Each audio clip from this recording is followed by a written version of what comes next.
Periscope, Facebook, D Live. First, second, third. Very nice. And YouTube is live. What's up, everybody? I am James Hake. This is the Hake Report. Thank you for coming on over. Jesse Lee Peterson was out today. I hosted, I guess you could call it 2 hours, but 3 kind of the Jesse Lee Peterson show, guest hosted, because he was out on a speaking engagement. And he will be back for Church with Jesse Lee Peterson, and make sure you catch The Fallen State, thefallenstate.tv, coming up shortly. I'm going to be touching on some crime stats that got out. Thank you to the FBI, the far left enemies of America, FBI. I say enemies of America because they're a bunch of dumb liberals, mostly.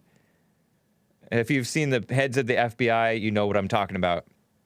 And some of the stuff that have been put out by these unelected bureaucrats.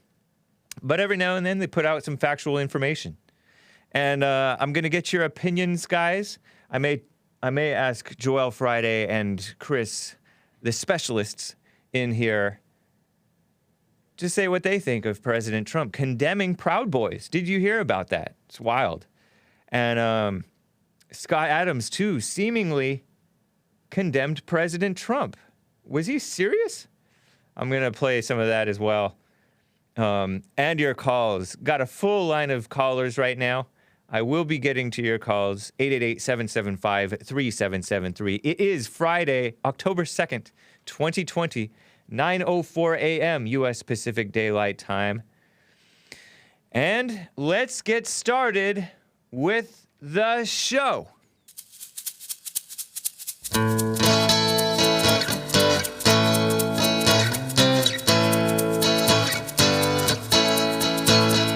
Oh, it's the Hake Report, the Hake Report, la la la. Oh, it's the Hake Report, the Hake Report, la la la. What's up, guys? Trump caught COVID. He got the Chinese commie virus.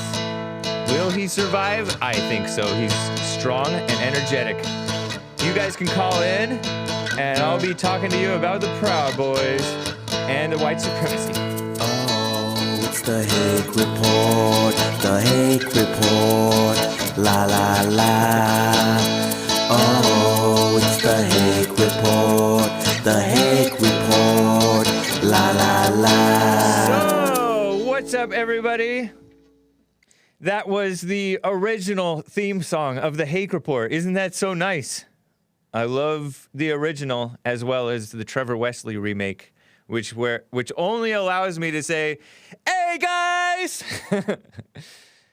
And then this other one that has enough downtime where I can give a quick breakdown of what I'm going to cover, which I always forget. We play the original on Fridays. Beautiful. Thank you to AJ Gallardo for the intro song, and thank you to Trevor Wesley for the others and the other intro, alternative intro, which we played during the rest of the week.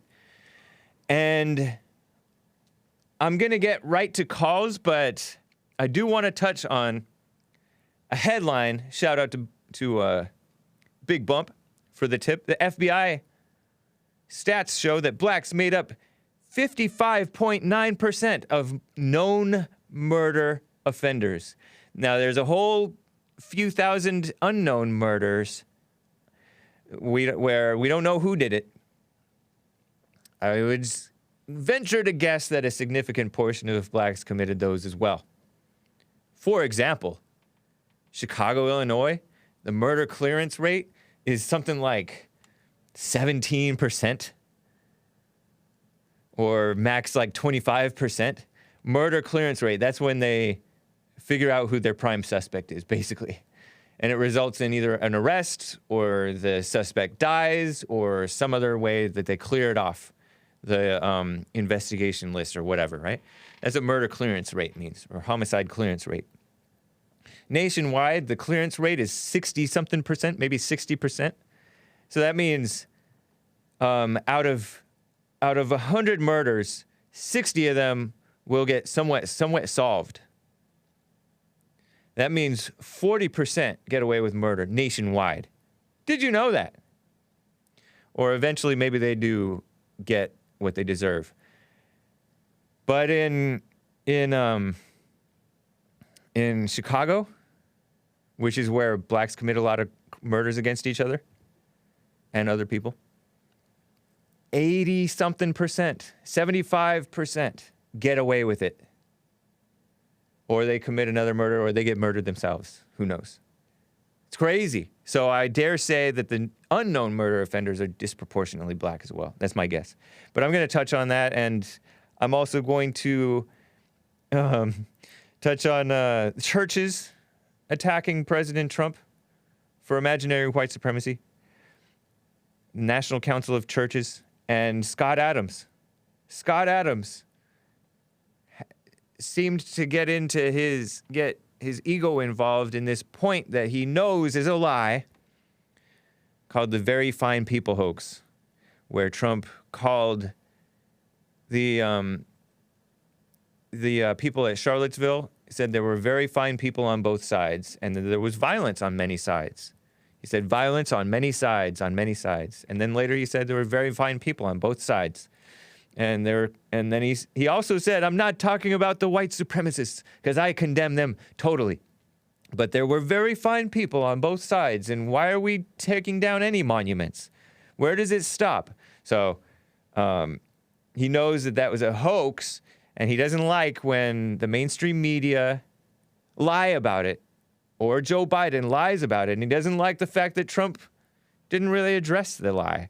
Trump is maybe not into every little thing like you and I might be. So, quickly though, let me get to some calls. Brey in New Jersey. Brey. First time caller. Have you called before? No, but nice. I gotta say, I always see you guys on the Get a Job videos. Right on. Savage Roman. Yeah. My God, it's the funniest things I've ever seen. Can you come closer to the phone? You're sounding kind of far away. Are you on a speaker? Oh, sorry. Yeah, stay close to your phone. Is that better? Much better. Oh my gosh. Never, ever, ever, ever, ever, ever, ever, ever, but never call into a radio show or even a live stream on speakerphone. It comes off so much better, man. Yeah. So the headphones suck too, but all right. Yeah, that's true. Are you using headphones? I was, and I just got off them. Oh, okay. Yeah, no headset, no speaker, no Bluetooth, not even those. Some people claim, and you know what? I'll admit, this phone is so bad, I have to use speaker in order to talk to people because they can't hear me if I'm talking on regular phone. So I turn speaker on and I turn it all the way down. So I understand some of us have Obama phones. Ghetto. Gotcha. But anyway. I actually have I got two phones, so none of them are Obama phones. So what did you want to say about, what were you saying? I got nothing really specific to talk about. I just, altogether, Democrats and liberals, I have a couple friends who are actually liberals. Yeah. And I unfortunately had to spend a weekend with them. I went to do a cabin trip and stuff like that.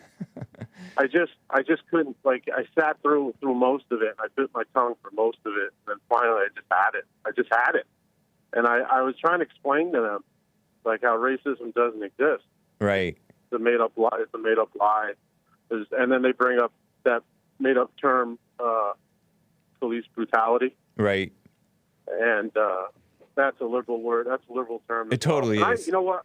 Before I listened to you guys, I got it, but I didn't have the right ammo for my conversations and my arguments. Yeah. And since I've been listening to you guys, I kind of opened my eyes a little bit. That's I cool. understand better. How did they react? How did they react, and how did you react? I don't. First off, I don't really lose my cool anyways. I have, I'm a pretty chill person in nature. So they all, they start getting, they get loud and they start getting emotional and stuff like that. These are white friends? Yeah. I always call them emotional lesbians. and you're white as well? I'm half white, half Spanish. Okay. And I call them both emotional lesbians. And They don't get it. But we go back and forth. And like I said, I try to explain to them that racism doesn't exist. Right. And I say that there's just good people and there's bad people. Right. And when someone says a quote unquote racial term, I just say, hey, they're just crappy people. That's all. There's no. And even like decent people can say a racial term too. Who knows? Yeah. But yeah. So that's interesting. Your friends were talking politics in a vacation trip. Well, we had like a cabin trip thing, and Yeah. we're just around the fire. We're just around the fire, and we're just Wow. Stuff like that. We're just talking, and Are they one of them was educated? getting really, really drunk. They are. Yeah, one of them's a teacher, Oh boy. and well, one of them went to college and graduated. The other one, he went to college, didn't graduate. I never went to college. That's a waste of time. I decided to do like a trade school, and Yeah. I work on my hands. And these guys are in their 20s, 30s? 30. Okay. Yeah, man. Were you expecting to convince them? No. They're beyond that. So I don't even, like I said, I bit my tongue for most of it, but I'm not there to convince anyone. Why did you I just wanted to. Why did you feel you had to bite your tongue? Because it's just idiotic, and like I just didn't want to add to it. Even Okay. if they were wrong, I'm just sitting there listening, and I'm like, these guys Right. have no clue. They're talking about taxes. Were they and aware? Were they aware that you disagreed with them? So Before what? before this incident, were they aware that you disagreed with them? Oh yeah. Okay. Yeah, they do. Interesting.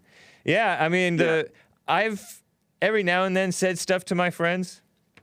Most of the time, they're so dumb and just want to argue, and it's just dumb. Or else they don't even want to talk about it because they can't handle it. But sometimes, every now and then, like I'll mention it in passing, and I'll just say what I think. And sometimes it'll stick with them. Very rarely, but it happened like once. And I found out about it years later that it stuck with Nice. actually an former illegal alien friend. I assume he's former. I don't know. An illegal alien friend. Now he's a conservative. And he Who's it, realizes Chris? that racism doesn't exist. This friend of mine. I grew up in El Monte, and there's a bunch of Hispanics and Asians there. But they're mostly a bunch of liberals, and they think that racism is real and a problem, and they don't, they're kind of detached from reality in that sense, but that's very typical. Hey, James, let me ask you a question. Since you brought up illegal immigrants, I Yeah. actually have an idea. I have a pretty good idea with like new legislation or new laws that they can enforce with illegal immigration. I'm wondering if I throw it at you and you tell me if it's a good idea or a bad idea. Okay, go for it. It's kind of like almost the RICO Act with the mob, where it's like RICO where you Act. have the RICO Act, where you have legal citizens who came from other countries, right? They have a family. Everyone's legal, but I'm sure you've heard of stories where they house illegal immigrants, Right. like illegal family members, stuff Yep. like that. Do you think if they get caught, if these illegal immigrants get caught in the house, knowing full well that they're illegal immigrants, that they could, I would say, like, take the head of the household, or whoever's in charge of the house, whoever's named down in the mortgage or whatever, that person gets kicked back to Mexico or Canada or whatever country they're from, Or they lose their put citizenship? in jail or something. Yeah, I don't know.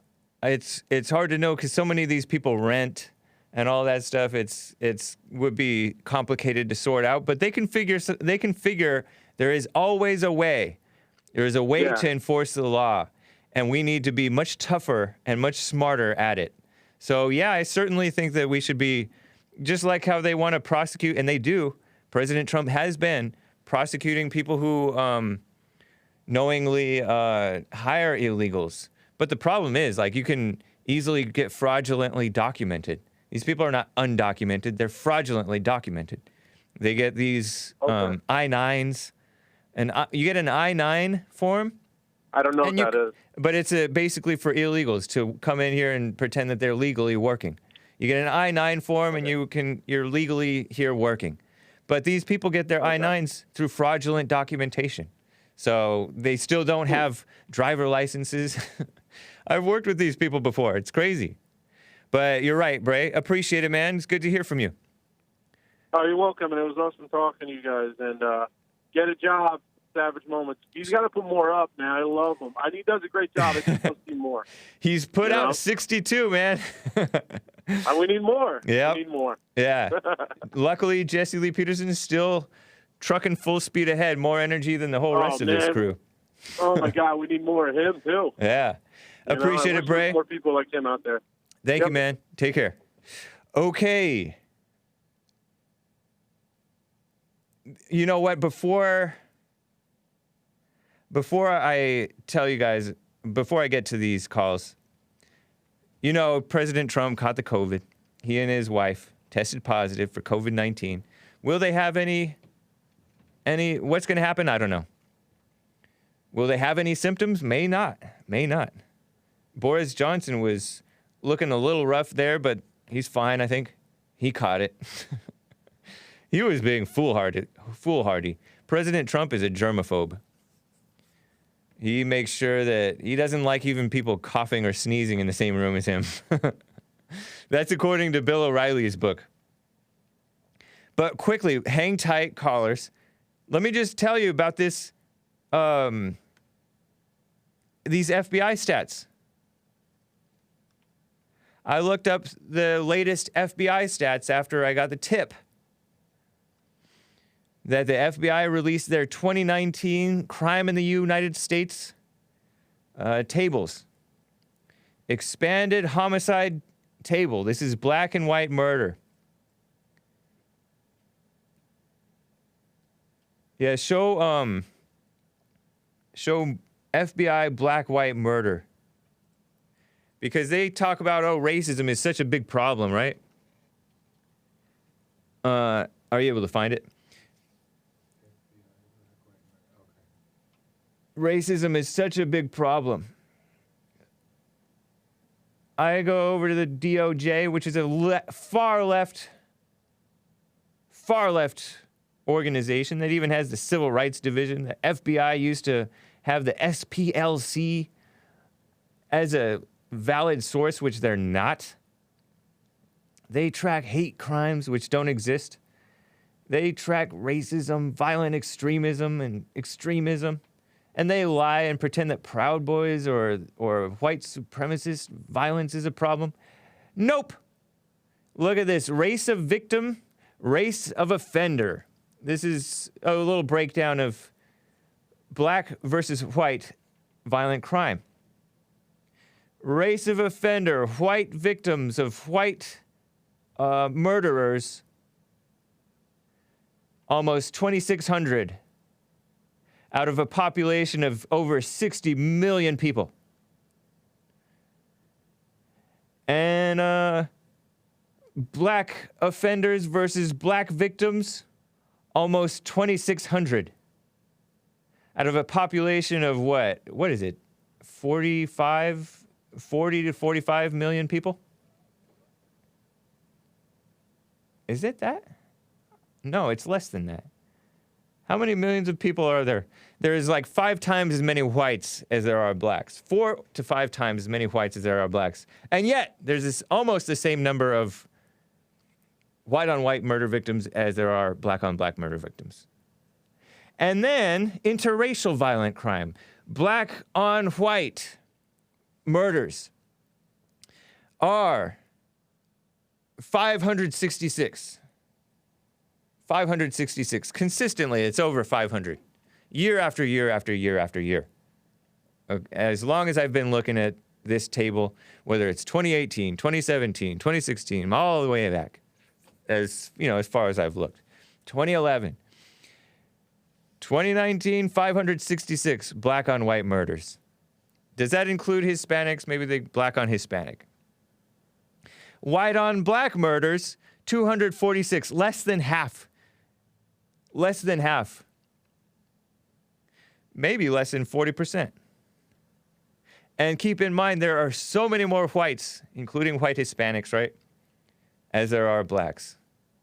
And yet blacks are still killing more than twice as many, which means they are, 2 times 5, 10. They're more than 10 to a dozen times more likely to murder a white, blacks are, than a black is to get killed by a white. Just had to point that out. It's like wildly disproportionate. And it goes across all types of crimes. Theft, assault, aggravated assault, robbery. Well, robbery and theft, same thing. Rape. Rape is not even, no comparison.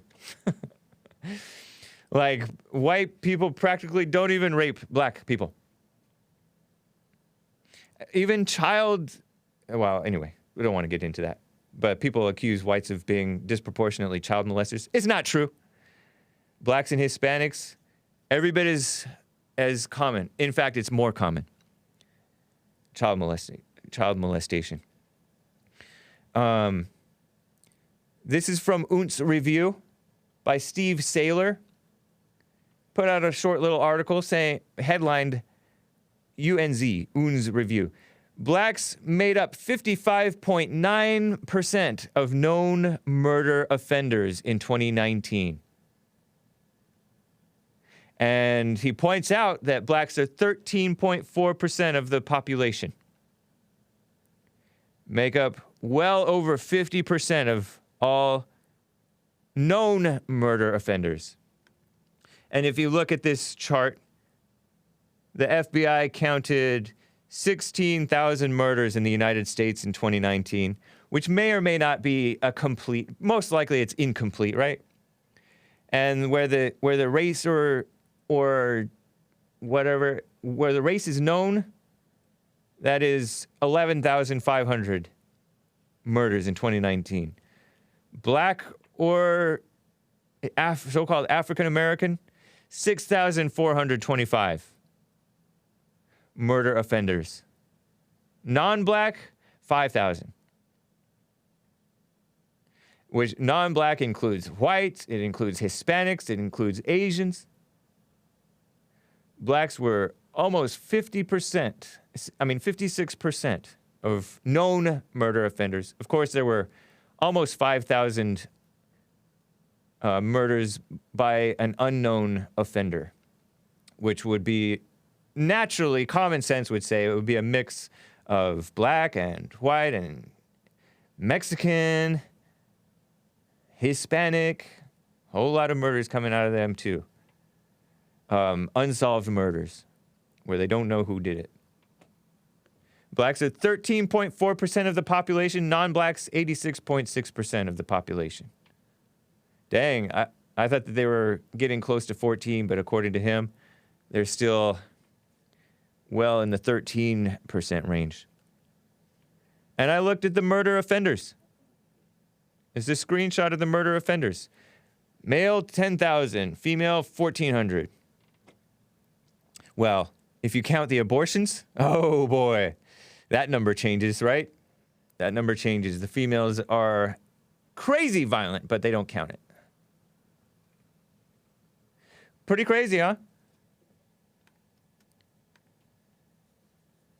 And he says blacks make up 52.5% of known murder offenders from 1980 to 2008. So this is a years-long thing. It hasn't changed. And yes, we know that the crime has spiked way up, and then it's gone down, and then it goes up again a little bit, because thanks to Black Lives Matter and Democrats, you know. It was really high during the crack epidemic. The so-called crack epidemic. Blacks were into crack, and it was associated with high murder rates. So, reaching almost 56%. Blacks were 8.2 times per capita as likely as a non-black to be a known murder offender in 2019. And then they claim, racial profiling. Oh, it's racism. The government is not good at collecting crime statistics. They're incomplete. There is a man who's better at it, Dr. John R. Lott Jr., crime research, crimepreventionresearch.org. But this is what they have. And even these FBI liberals and DOJ liberals, no. It's hard because there are Hispanic whites and there are non-Hispanic whites. And they act very differently. Like the Hispanics are kind of like not as violent as the blacks, I guess. Unless they're part of the gangs. Then they're just evil. They're like inspiration for ISIS. It's crazy. But this man points out, Steve Saylor points out, nobody mentions that blacks, 13.4% of the population, make up well over 50% of murder offenders. In contrast, blacks wind up between 1/4 and 1/3 of police killings. They're killed by blacks, right? I mean, no, they're not killed by blacks. Blacks get killed by police. Police kill 1/4 to 1/3 of their people that police kill. Usually it's justified. By far, usually it's justified. Are black so-called victims. You would think that if they're 50% of murder offenders, they would also maybe be 50% of those killed by police. But no, they're underrepresented. And I look at blacks killing cops. They're consistently 30%, 40%, more than 40%, year after year, sometimes 25% of cop killers.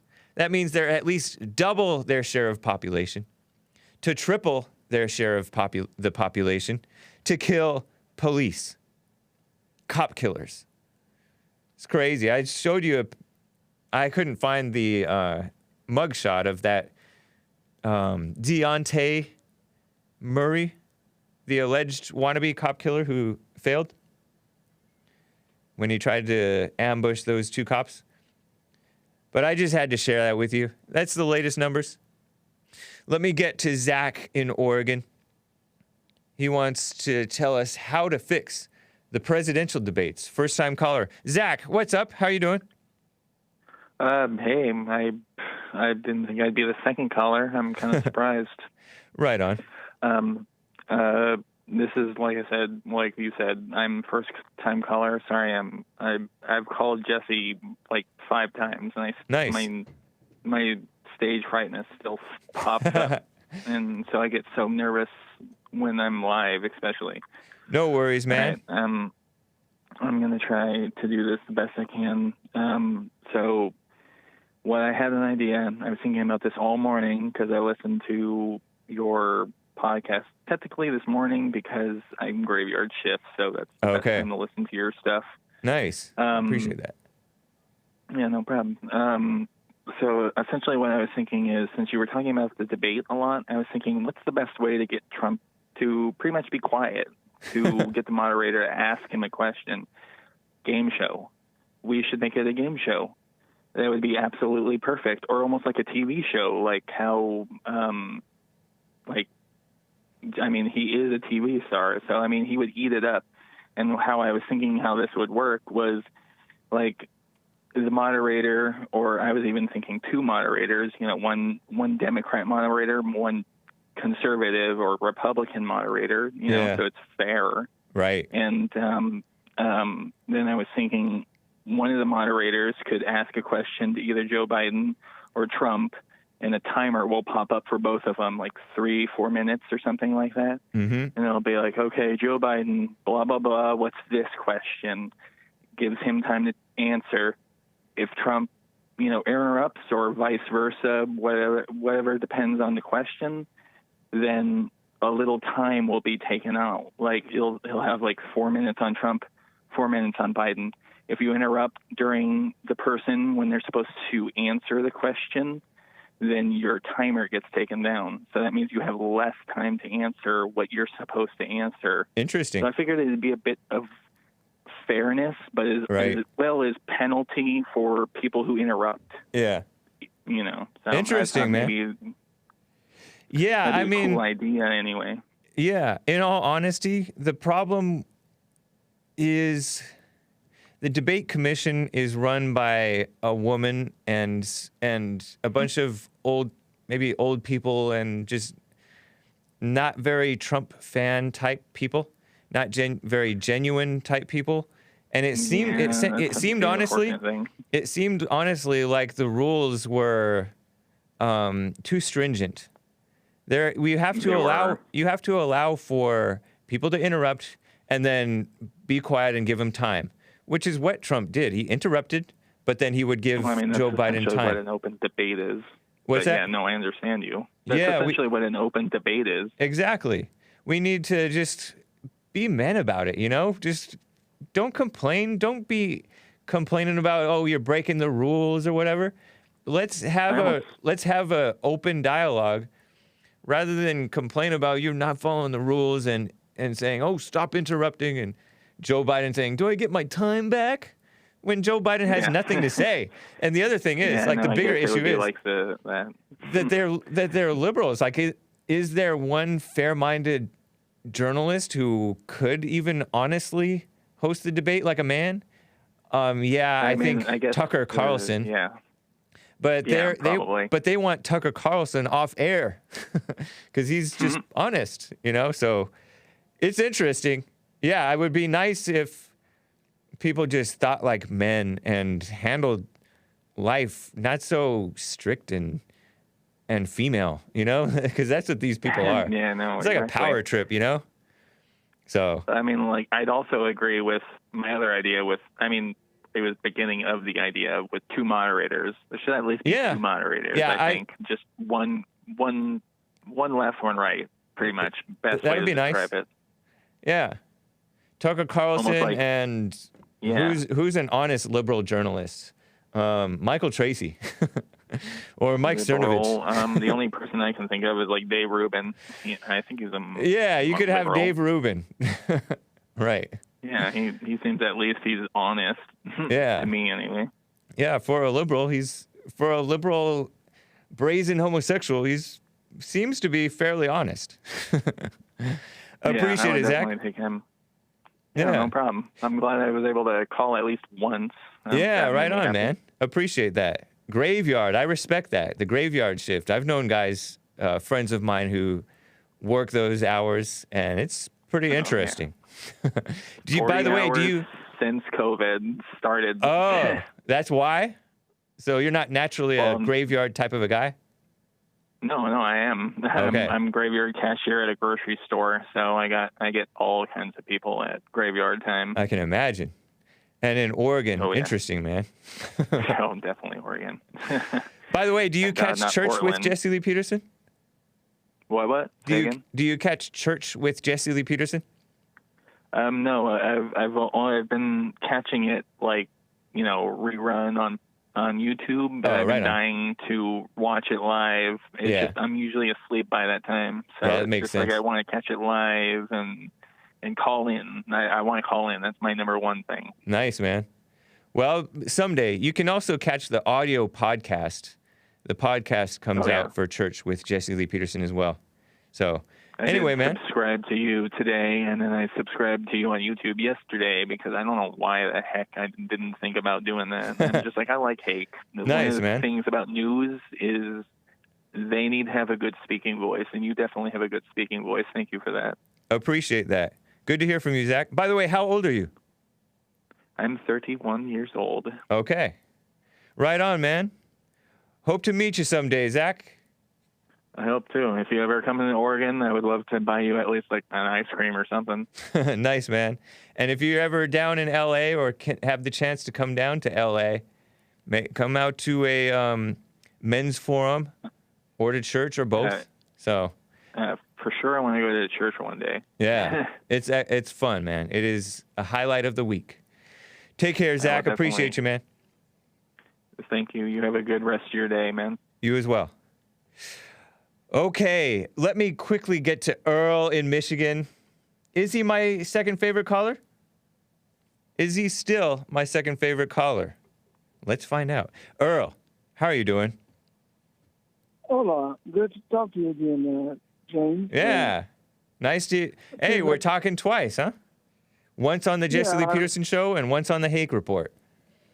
Yeah, I didn't know how much you heard on my response because we got so many interruptions when I was able to respond to some of your questions and statements. Yeah. So that's why I'm calling back to clarify anything that was said as far as the debate and the rules thereof. Yeah, You know. you said that that the president shouldn't get any special treatment, and I said he's No not really. one should give it. Yeah, that's the way debates are set up, not to give any special treatment to anyone based on their status or their title and so forth. Each person has an equal footing, and they're able to abide by the rules they agree upon. So no one seems to have an unfair advantage and so forth. And it can be held civilly, and have a civil discussion instead of debating into arguments and screaming and yelling over each other. That's to keep order to the process. Interesting, man. So, I mean, honestly, the rules of this past debate, the way that Chris Wallace treated them, especially like in the second half and toward the end, he was a distraction. Sometimes you got to let it be a little bit more loosey-goosey, and let life happen. Let the conversation unfold naturally. You know what I mean? well, sometimes until you get overbearing, when you start disregarding the rules so blatantly and entirely, then somebody has to step in.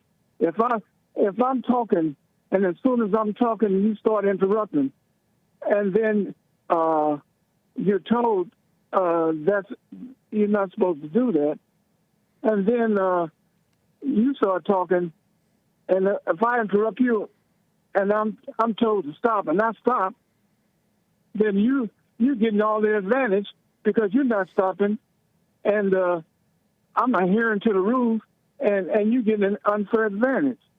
That's what Trump did. He just kept on over talking, no matter what Wallace said. He said, give him 2 minutes and then respond. And then he wouldn't give. As soon as he started saying something, if he disagreed with it, he'd jump in.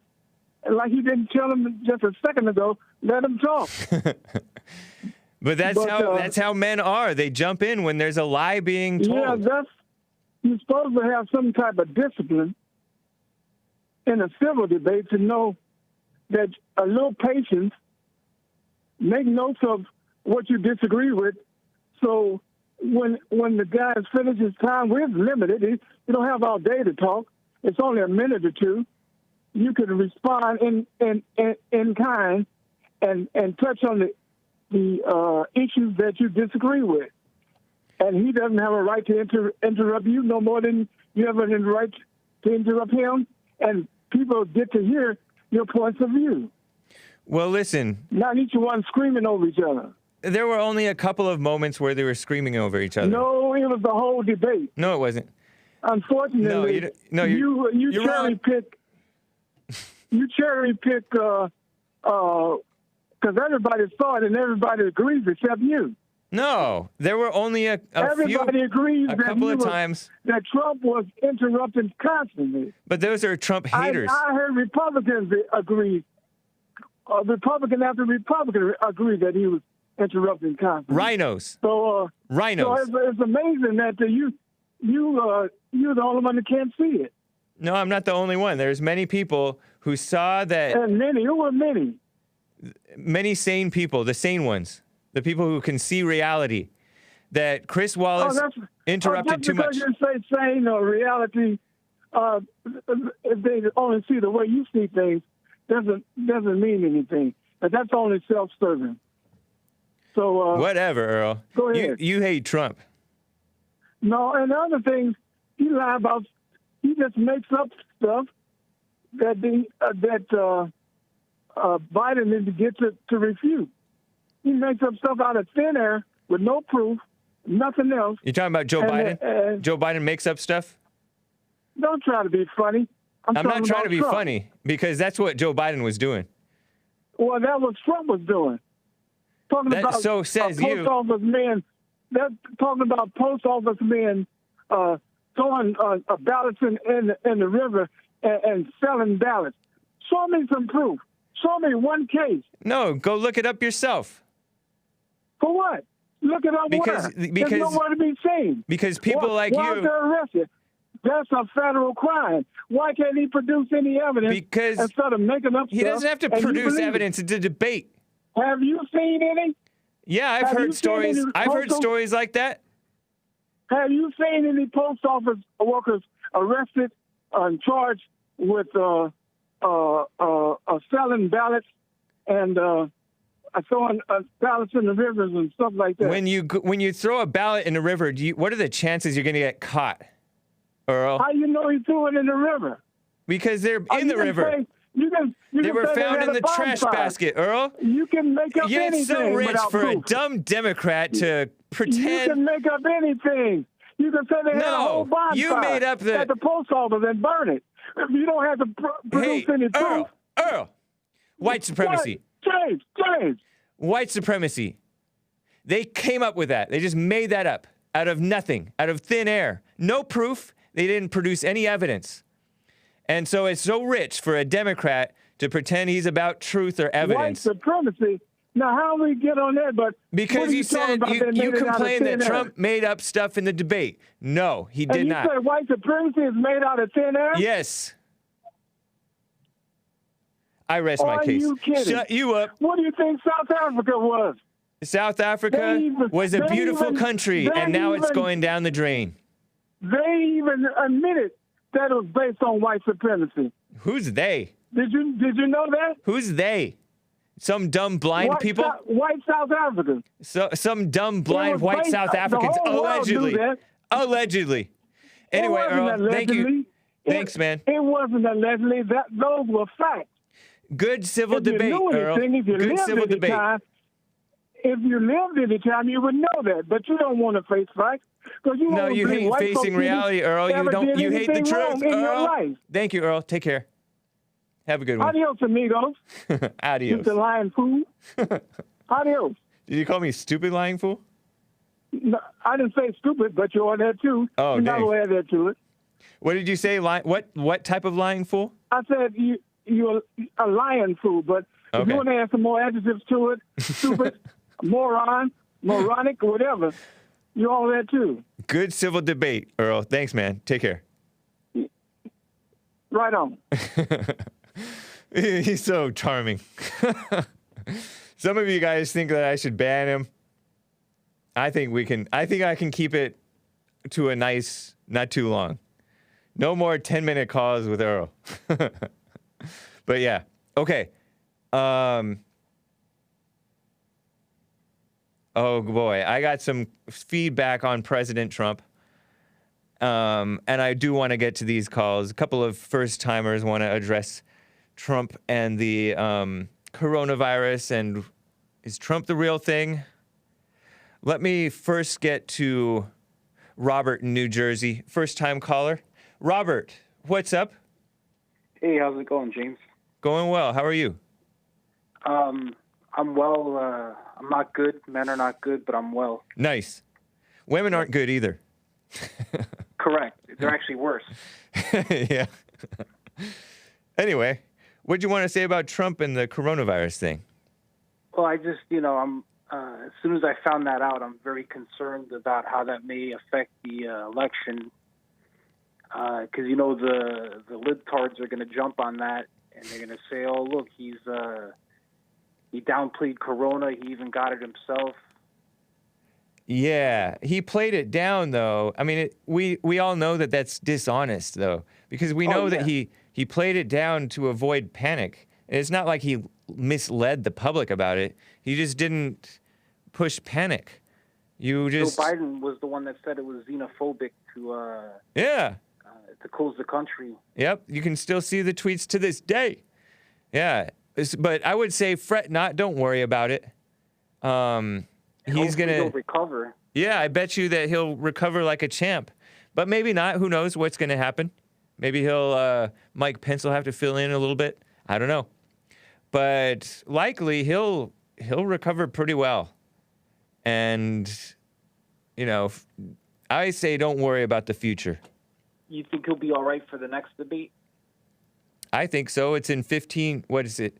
in 14 days, 15 days, and that is the period in which you're supposed to quarantine for 14 days, right? According to these people. So I think that he'll be ready to go, but I don't know. We'll see what happens. Let's give it 48 hours and see if he actually even suffers any symptoms. Maybe. But, hopefully not. Hopefully he's all right, Yeah, he'll be fine. Don't worry about it. I'm beginning to think that Earl has the IQ of a peanut. Yeah, Earl is... It's a shame that at that age, but yet it's not really surprising because he is black and probably a lifelong Democrat. And yeah, he's been brainwashed. And there are people who watch this show and watch the Jesse Lee Peterson show, including like people from Media Matters and the SPLC and all that trash, all these disgusting hate groups that hate the country and want us dead and want Christianity stamped out from any memory in the United States and want white people stamped out except for the dumb whites who agree with them. There's a whole lot of evil people watching the show, hearing the truth, and it's just... Yeah, I'm wondering when this show's going to get banned. Everybody else is getting banned. Don't worry about that either, I say. Because let's take life as it comes, not try to predict.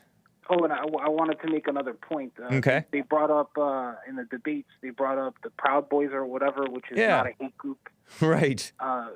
They're not even a threat on any level. But why not mention Black Lives Matter? Why didn't they mention how that's a threat? That's a very good question, because President Trump brought up Antifa, but I wish that he would condemn Black Lives Matter, because they are every bit as evil as Antifa. Maybe worse, because they are more seductive. Antifa is just nasty. So is Black Lives Matter, honestly, just nasty. But they pretend to be about, Black lives. So fake. They hate blacks, they hate whites, and they hate men and Christians. Well, they're useful idiots. Yep. I don't know what they are. It's very true. Very destructive organization. Completely evil. Appreciate that, Robert. Good point. Thank you. All right. Take care, man. You too. All right. Let me get to Cody in Louisiana. Cody, first-time caller. What's up? How are you doing? How's it going? Good. Going well for me, too. All right, here's what I think going on, man. I think we all being fooled right now. I supported Trump until this virus, and I think this is the point of QAnon and Trump. If Hillary or anybody else would have been in office right now with this going on, I think the right people would have stood up and fought. But I think they're making us feel like somebody's in Washington fighting for us, so it's keeping all the patriots calm when our country's being decimated right now. So I love the work y'all do, but that's the only part I disagree with. I think it's a false flag, Trump is. I think he's put there just to keep us calm and so we don't stand up. Well, man, I say don't jump to conclusions like that. Just if you have your doubts about Trump, have your doubts about Trump, but don't jump to that assumption that he's a total fraud or whatever, and here just to keep us contained. Because in what way would the whites stand up really against Hillary? I mean, let's not even go into ifs, what ifs. Let's just stick with reality. I don't see it like that. I understand your disappointment with certain things that you wish that he would do, and there's things that I wish he would do. For example, I wish he would condemn Black Lives Matter and say Proud Boys are decent young men, but they should still stand by. He stood up a little bit. But man, he knows who they are. I think that if he knew who they were, he wouldn't have said that he condemns them. There's a whole lot of people giving bad information, and that bad information is concentrated in Washington, D.C. And I don't I want to make agree. excuses for him, but you also have to understand the lies and the people that he works with. And that was hardly a strong condemnation of Proud Boys. You know what I mean? That was, he said, Yeah. I condemn them, but I don't even know what they're about, you know? So it wasn't like he was a strong condemnation. So I mean, I agree we shouldn't put our hope in Trump. We shouldn't put our hope in any man or any politician. But Amen. I still say you should support him. Stand by him. Don't betray him just because you feel that he betrayed the Proud Boys or betrayed America with letting this COVID shutdown stuff happen. There's only so much a president can do when he has his whole administration against him, including people that he did not have any business. He did not appoint. He did not appoint all these people. Some of them he did, and he made bad decisions, I guess. I think that you guys are right about that. He has a right to fire a lot of them. He has a right to fire a lot of them. I know, but imagine judges have stepped in on every valid executive action that he's done and interrupted it. They interrupted him on the census question. Are you a citizen? The citizenship question with the census. What business does a judge have in that? Or the declaring a national emergency.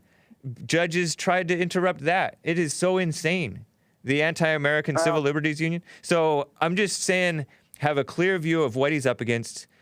Make sure that you vote for him. Are you going to vote for him? Yeah. Okay. I'm gonna vote because we have no much of any else choice. But I don't like Black Lives Matter and Antifa, but I do respect one thing: they're willing to stand up for what they believe. And if people on the right side would get their heads screwed on and stand up, not burn down buildings, but Right. it's time to stand up, man. Yeah. This is, I hope people are storing up food and stuff because we ain't seen what's coming. And Well, it's coming. That's one of the reasons that I like Trump is that he's finally one politician, if you want to call him that, who has, when he's right, he's stood by that right. For example, the Mexicans, Mexico's not sending their best. They're sending drugs, crime, rapists, and some maybe good people. He stood by that. He stood by when he said there were very fine people on both sides and of the Charlottesville situation, which was too gracious maybe to the liberals, and there was violence on many sides. He's stood media on. bashes him on that, and he don't even clarify what he really said because the media hides the whole clip. And it's like, at least clarify what you said or point people to the channel to where they can see the truth. But man, how old are you, Cody? 35. Nice. Are you white? Yep. Cool, man. Cajun. Cajun? Yeah. You're I white was and Cajun? Yeah, I was talking to you on that premiere that y'all did the other night, Cajun Living. Told you, Oh, man, I hope nice. you find your woman soon. Yeah. Appreciate that, Cody. That's Yes, cool. Sir. All right, man. I got to get back to work, but it was nice talking with you. Nice talking with you too. Don't abandon Trump, even though you feel that he's like failing a little bit. Take care, If I man. was in office, they could have assassinated me. I would have told them that this was a fraud, what's going on right now, and we were built on freedom, Yeah. so we're not shutting down the country. All right, Cody. All right, Appreciate man. you, man. Take care. Later. Bye. Wow. So, we're coming to the end here of the first hour, going into the second hour. It's all phony. He is right, the white supremacy, this dumb thing. Was there anything else with regard to that? Let me just quickly show you the National Council of Churches put out a statement, and then I will get to your callers. Richard in South Carolina, Bible go-to guy, and the rest of you, Trey and everybody. Let me just quickly show you the National Council of Churches. According to this blue check mark, perhaps a liberal, I don't know, on Twitter, Erica Grider. I don't know if she's a reporter or what, but she says, she tweeted out that the National Council of Churches comes out with a statement on white supremacy, and this came out yesterday. And their statement reads as following. I feel like I might have heard of the National Council of Churches, but I think that they're a forgettable organization. But this is what so-called Christians are saying. Fake Christians, of course. They said, the fact that any national leader, much less the President of the United States, would continuously refuse to publicly denounce this evil, referring to, I guess, white supremacy, that has haunted and permeated American society since its beginnings, which is a lie, is alarming at best. Oh, thank you, Joel. We have come to accept certain shared values in our society, and promoting white supremacy or being openly racist are not part of those values. It should be. It should be. We have the freedom of speech. Imaginary racism, I say. Yet, I mean, we let blacks be openly racist. We let Asians be openly racist. We let Jewish people be openly pro-Jew or whatever. We let the Hispanics be for la raza. So shut up. But anyway, they go on. Yet, during Tuesday night's presidential debate, the world witnessed the president give what can only be described as marching orders for white supremacist factions in our nation, which Proud Boys had nothing to do with that, when he spoke directly to the Proud Boys, a recognized hate group. Recognized by who? Atheists? Anti-Christian communists? They're not a hate group. And encouraged them to stand back and stand by. That's not marching orders. That's literally stand back and stand by. Duh. This was unacceptable, and we urged the president to retract his statements and to once and for all, without equivocation, disavow white supremacy. We further decry the president's call for his supporters to engage in voter intimidation tactics, which is a total lie, by going to polling places to monitor voters on Election Day. Poll watchers are very important, and many people have been poll watching, and that's not intimidation. They're liars. These are anti-Christian, fake Christians. This is a tactic that was used during the civil rights movement to prevent black people from voting with tragic outcomes. Surely this is not part of our history that we want to repeat. What liars? Disgusting liars. Evil National Council of Churches. I want to hear a National Council of Churches person on the Jesse Lee Peterson show. Maybe I'll invite one on the Hake Report. I got to start getting some people on the Hake Report again. Man, I think the last guest I had was Buffalo Bartlett, Jason Bartlett. You heard a clip of him on the Jesse Lee Peterson show yesterday on Thursday. I'm going to take a quick break. Quick end of the first hour break, and then I will get to calls and your super chats. Appreciate them. And also, of course, I will touch on, if I have time, I think I will, Dilbert creator Scott Adams. Interesting little drama there. All right, guys, be right back for hour 2. Hang tight.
And we're back right on time. It is 10:02 a.m. here in Los Angeles. I filled in for Jesse Lee Peterson in the Jesse Lee Peterson show because he was out. He is out doing a speaking engagement, the 21 conference. Check it out, jesseleepeterson.com. And I'm going to be taking calls quickly. I got to get some super chats. I also have to get a couple of the experts, the specialists in, to hear what they think of President Trump. So I've got a full hour ahead for you guys. Thank you to Jesse Lee Peterson hosting the Hake Report. That's awesome. I don't know how you do that. Brandon M. gave a Ninja Guinea, said, tomorrow is my birthday, Hake. Send me a lock of your magnificent hair so that I may know what it's like. Happy birthday if you make it to tomorrow, Brandon M. No lock of hair. Based AF, which stands for America First. Based America First. Says, second win, Diamond. Thank you, man. Appreciate that. Kevin Webb says, the Hake Report and crew are amazing. That's nice. Dark Side of the Bear, what? Hosting the Hake Report. Thank you. Faithful supporter. Thank you. And let's see. Noah's Ark, Kansas with a diamond. Thank you. Appreciate that. Fan of the Ladies says, I have an idea that will help you get a new phone. Very much could be used. Yes. Stingy, huh? Stingy. But appreciate the support, guys. And I will be checking for the Streamlabs. King Alpha Nerd gave a Streamlabs super chat, streamlabs.com/the Hake Report. Said 3 hours done and 2 more to go. Man, what a ride. This is why I love Fridays. Joel Friday. We'll get to him in a second. But first, let me get to Bible go-to guy. Bible go-to guy in Los Angeles wants to talk about the debates. Bible go-to guy, what's up? Hi, James. You know, the first time I listened to the debate, I was disappointed because Biden seemed to be, you know, really on his game as far as, you know, the energy that he exuded and all that kind of stuff. Right. So the second time I watched the debate, I saw how thoroughly Donald Trump dominated him man to man. You know, Biden never really looked at him and talked to him face to face. Yeah. When Trump would talk to Joe Biden, he would look over at him, say his first name, right, and directly look at him. That's how a man operates. Yeah. When Joe Biden did it, he was just, and you could see he was irritated at the things that Donald Trump was saying. It would make him look away even more. And the only time he looked directly in the camera is when he was talking to the people. But he wouldn't go man to man with Donald Trump. And Donald shut him down so many times, yeah, where he had no response, and he looked. It was just man to man. It looked terrible, and that's why I don't know if they should put him up against Donald again, especially with an open format like that. That's interesting, man. Yeah, it was total domination. When Watch it a second time and see. When I think back, like I saw him looking down many times and putting that goofy blank grin. Yes. And just he did that to phony. try to mask, you know, his domination. Yeah, people would say, "Oh, I know Joe Biden's tell, like a tell, like when you're nervous or when you lost or when you're insecure, looking down and smiling and laughing when there's nothing funny, and being phony." And that's what he was. And you're right. Come to think of it, I don't remember him really looking man to man, looking him in the eye, because he's a fake person. And he's not secure. He's not a solid man. Yeah, he's not at all. You know, and when they finally got Donald Trump to condemn white supremacism, it just made me realize. I mean, not realize, but it was just more of the same. I know that white people, including Donald Trump, have a horrible time with the word racism and everything, and they'll say whatever they need to say, especially on the right. And well, Trump. It sounded to me like the only time that he showed that, you know, that they kind of backed him off. Trump has been calling got him tongue-tied. He wants peace. Like he said it in the debate. He said, I'll do anything. I want peace. So it's misguided, but he's looking to bring peace to the country because he does not like this destruction pushed by Black Lives Matter and Antifa and this fear-mongering about whites. So he's wrong to cave in at all to it, I say. But I think that he will bounce back. Yeah, he's condemning his best supporters. Some of his most faithful supporters, Proud Boys, decent people. Yeah, and the difference between the Proud Boys, they won't abandon Trump. I think you're right. What's going on. I think you're right. They understand what's going on. Yeah. Now, the Bernie bros will abandon Biden. But you know what? There are some guys on the right that are like, forget Trump. And I encourage them not to. Yeah, it's kind of like that, when the guy who's like the best man for the job shows a little weakness, don't abandon him. Don't abandon Proud Boys either. Because they don't deserve anything like this. It's coming. What's been this this smear, this false smear upon them. Only reason that they're getting smeared is because they're semi-vaguely conservative and they're popular. They're popular. That's the only reason, and it's like an attack on whites. Appreciate it, Bible Go-To Guy. Thank you. Bye. Take care. Let me get to Richard in South Carolina. Also wants to address the debate and has a response for Earl from Michigan. Listen up, Earl, if you're still listening. Richard, thank you for calling. What's up, James? Hey. Hey, man.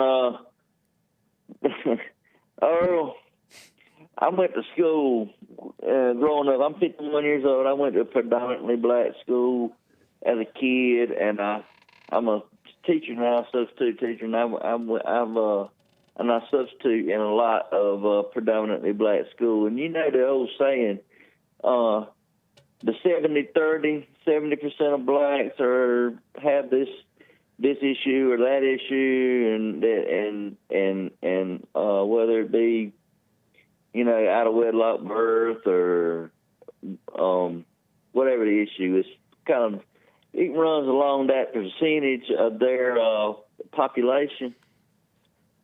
Well, I really think it's more like 80-20. Yeah. And what it is 80% retarded. 80%, and never going to change. They got a chip on their shoulder. They're like the guy at school that hides behind the corner and sticks his foot out and trips you when you walk by. And when you turn around and punch him in the mouth, he plays victim. Interesting. And as far as the debate, I predicted before it happened that it was going to be they're going to try to make Trump out to be a bully and prop Biden up. And Chris Wallace, I wanted to punch him in the mouth.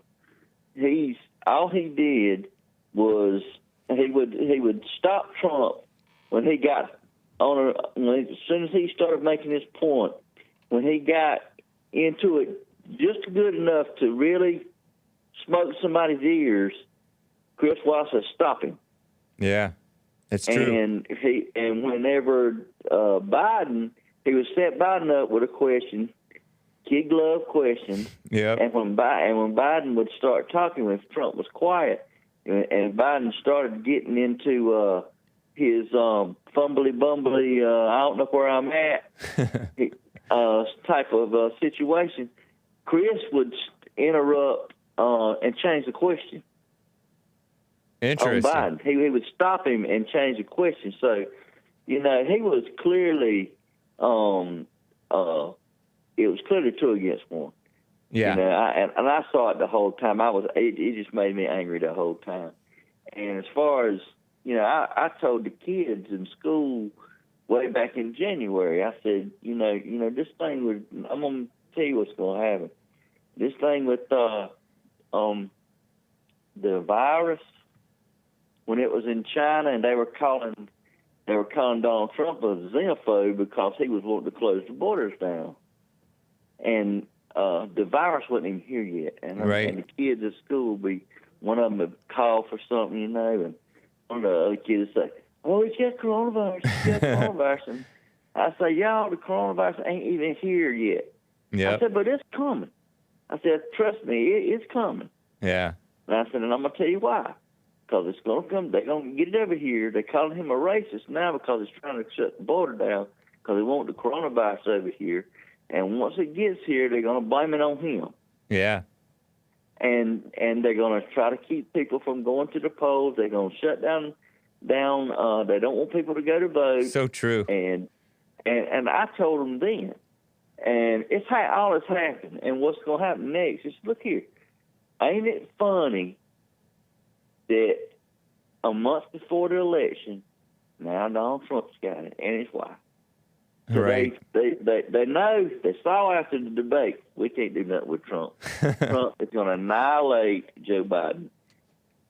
And the Bible goes to you guys said, Biden can't even look him in the eye. Yeah, I know. Isn't that remarkable? That is a good observation. I saw that, and I was telling my friend, I said, look, he can't even look him in the eye. He's looking at the floor. He's looking away. Yeah.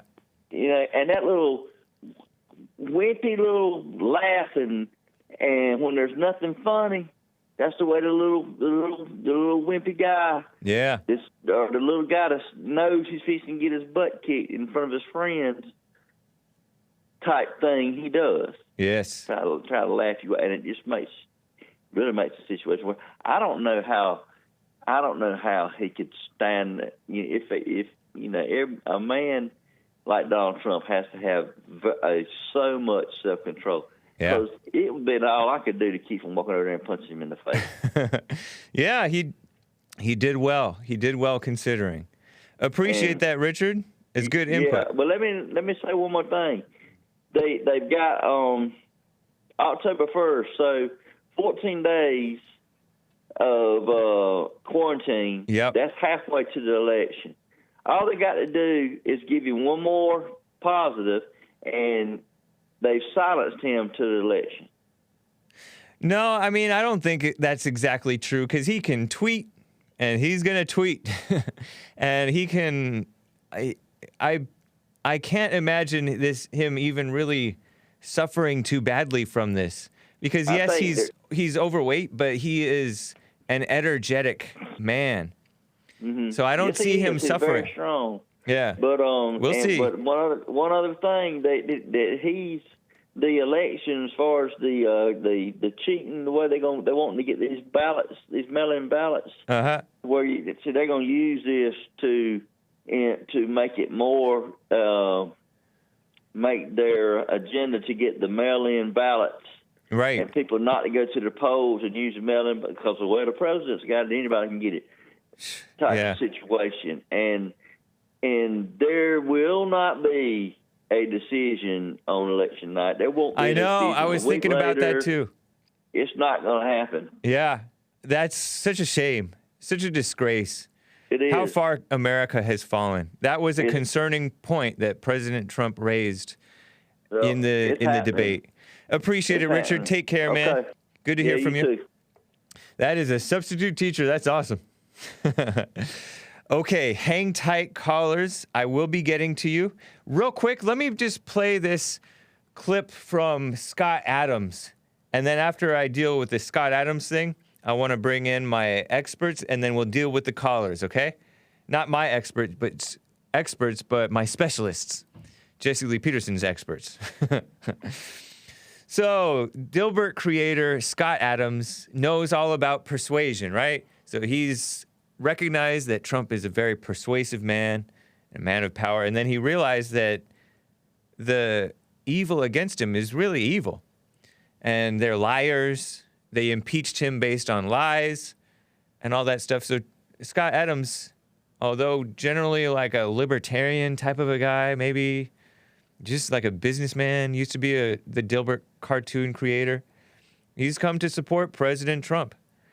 And he remembers in the Charlottesville thing with the very fine people on both sides that there were indeed fine people on both sides. And that Trump was saying, no, I'm not talking about the white supremacists or whatever, because I condemn them totally, whoever they are. Close, Chris. Hawgs. But he recognized that was an outright lie for the people in the mainstream media to repeat it unchecked, and the Democrats and even some dumb rhinos to pretend that Trump called neo-Nazis fine people, which compared to the mainstream media and the Democrats, some of these so-called neo-Nazis, I would say they're every bit as fine as any of them, any of the people who are hyperventilating about Nazis being called fine people. Stupid. So here is Scott Adams seemingly a little frustrated with President Trump, and I bleeped out the cuss words, I think. 2-minute video. You know which one it is? Yeah. We're going to play Scott Adams seemingly a little frustrated by President Trump's debate performance with regard to, because Chris Wallace brought up the fine people, he calls it a fine people hoax, right? The very fine people hoax, because that was Joe Biden's whole pretend reason for running for president, to bring back the soul of America. Here is Scott Adams. When the fine people hoax came up again, I literally stood up from the couch and said, here it is. Here's the moment where Trump just has to say, you know, you based your entire campaign on that lie. I just encourage everybody to look at the transcript, and you'll see that the part that they cut out is the part where I clarified that I'm condemning those groups. If he had said that, I would have said, I'm really happy that I've spent so much of my time and my personal credibility, a great deal of money. I would say that my personal financial situation is way worse, because of supporting the president. There's no question about that. And I thought, it's so obvious what you should say in this situation. And then he just didn't. And I thought to myself, I really feel abused, honestly. I took it personally. That wasn't politics anymore. That was not politics anymore. That was me personally. And I feel like he screwed me personally. And then I had to sit there stewing in that. And then this white nationalist, or the white supremacist question comes up, and he botched it. It was a layup. It was free money sitting on the f***ing table, and he left it there. And he left me on that table too. He left me just exposed. So he lost my vote. He lost my vote. Can he get it back? Yeah, all he'd have to do is fix that. I mean, how hard is it to fix it? Well, apparently it's pretty f***ing hard for him, because he's taken 3 years since Charlottesville, and he hasn't f***ing fixed it yet. Easiest f***ing thing he could ever fix. I take it personally. Do you really believe that he took it? I mean, maybe he did, because he did seem emotionally attached and his ego attached to this one point. It's like I've gotten into like this black on white crime numbers, right? And so when people lie to me about it, or I've gotten attached to some fact, like people say, oh, the Bible says you continue to sin. The Bible doesn't say you stop sinning. I'm like, actually it does. And so your mind and your ego can get emotionally attached to this factoid. But Trump is not a factoid person, and he's not thinking about it like we are necessarily. He's dealing with being a president and dealing with all this stuff. He's not thinking about, oh, the fine people hoax is such a lie. He thinks it's like, I mean, I don't know what he's thinking, but it's a lie. And he takes it personally, because that is when he gets real mad anytime somebody says the fine people, repeats that Trump's called Nazis fine people, right? Who cares if he did, but he didn't. I mean, who cares? It's a whole dumb thing. So, but I've never seen him be, I mean, maybe I have, but I wonder whether he was actually taking it personally or not. And why would you lose your vote over that? Whatever. And I don't know what he meant by the white supremacy question being a layup. It's not a layup. It's a dumb setup. Whatever you do with regard to the white supremacy question is it's a catch-22, because if you condemn it, you pretend that it's really in existence. If you ignore it, then they're going to claim, oh, racism. I like it better when he ignores it. When he says, what about Black Lives Matter? What about the Democrat Party? To this day, I'm not talking about the past of the Democrat Party. I don't think it's a good point. I think present-day Democrats are way worse than they ever have been. They're worse than during the KKK days or the slavery days. They're outright pure evil. Not one good thing about them. So, all of that, he caught all this hate. People are like, too late, you enabled him, and go die, and all that stuff. So then he said, oh, the Democrats, on Twitter showed me how hateful and evil they are, so Trump has my vote again. And he said, his pinned tweet right now says, Republicans believe in forgiveness for your actual sins, whereas Democrats believe in hating you for your imagined sins. That difference has emerged as the major theme in this country. And he's right about that. So I don't know if he was really that egotistical that he was going to not vote for Trump. And if he really took it personally, probably he was disappointed. Because different people have their ways that they want you to go, right? Especially when they have an idea about you. Howard Kurtz, another Fox News kind of liberal reporter, said, Dilbert creator Scott Adams, a fierce Trump supporter, not fierce, says POTUS may have lost his vote with a white supremacist debate answer. I really feel abused. I feel like and he used the word, screwed me personally. This has gone beyond just the media, says Howard Kurtz. But Scott Adams was not pretending to believe that Trump believes in white supremacy. It's not even close. It's a dumb thing. And then Howard Kurtz later qualified that he's voting for Trump again. He's back to voting for Trump. One time, Scott Adams said that he's voting for Hillary Clinton just to protect his personal safety. He's endorsing Hillary Clinton for president because he's making a point that it's not safe to go for anything other than the Democrats in the state of California.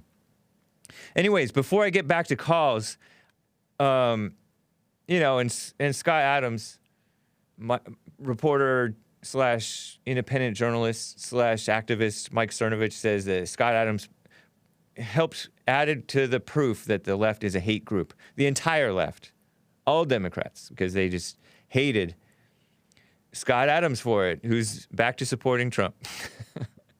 But I want to bring in the specialists to talk about just briefly what you guys think of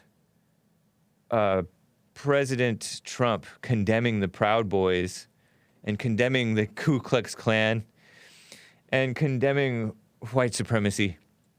So I have Chris, Jesse Lee Peterson's expert and specialist, and I have Joel Friday here. Nice. Joel Friday here. Were you aware that President Trump condemned the Proud Boys? Go to Chris first. So Okay. I can fix your guys' shot. Real quick. All right. Oh boy, here we go. Yeah, I didn't watch Trump on Hannity, so I actually wasn't aware until this morning. Yeah. But yeah, I thought it was a little unnecessary. I'm not sure what kind of information he has that he feels he needed to say that on Hannity. Right. I mean, it's a massive platform, and I mean, it's like, Yeah. But yeah, as far as the statement goes, I just think it's kind of unnecessary, and it's just it's sort of the left or the Dems, whatever you want to call them, liberals. That topic in general is sort of the topic that they always hold over Republicans and white people in general. Yeah. I mean, they just use it as a weapon to morally grandstand and just really just beat us into submission. That's so true. With that topic. So phony too. Yeah, and I mean, yeah, it's a total lie. And I mean, it doesn't make any sense.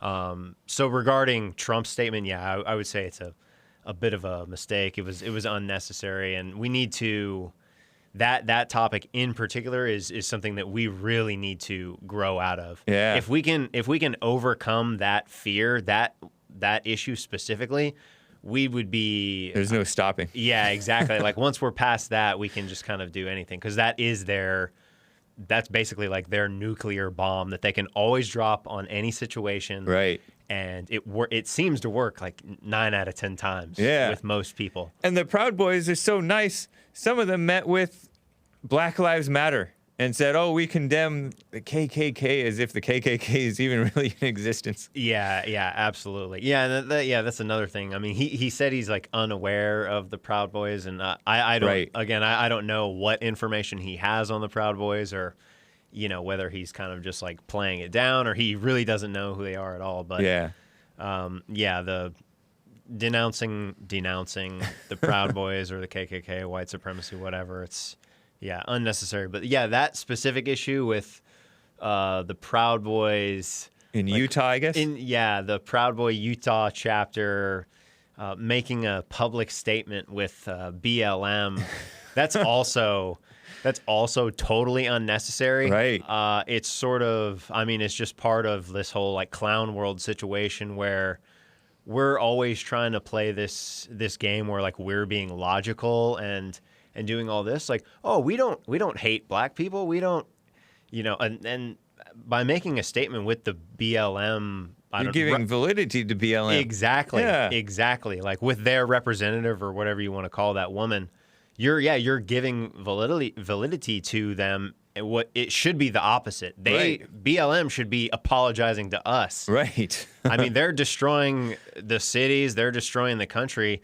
Proud Boys are not doing anything of the like. And even the so-called peaceful ones are falsely smearing the cops and the whites. Yeah, absolutely. Such a lie. Anybody that's involved in BLM, I understand that not all of them are out there destroying.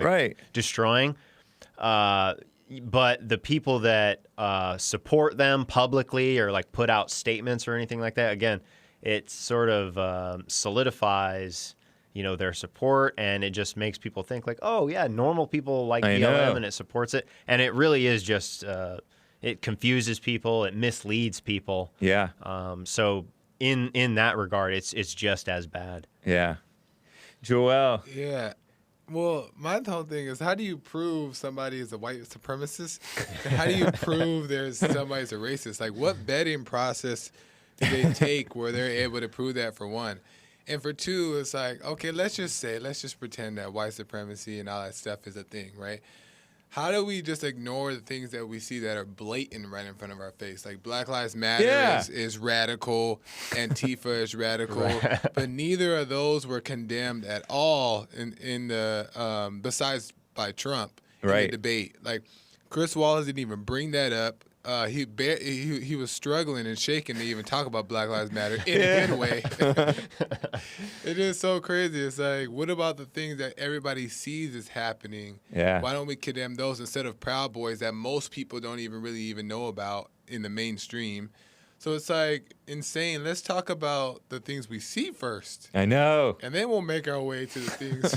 That's an extremely good point, and it reminds me of I don't remember like who said this. I think I've just seen this type of line of questioning out there. But if I'm sitting here right now and I'm a racist, but I don't burn the country down and I don't commit any crimes. I just have the opinion that I'm white and I don't like other races or something like that. Let's just say if that were true, because it's totally not, guys.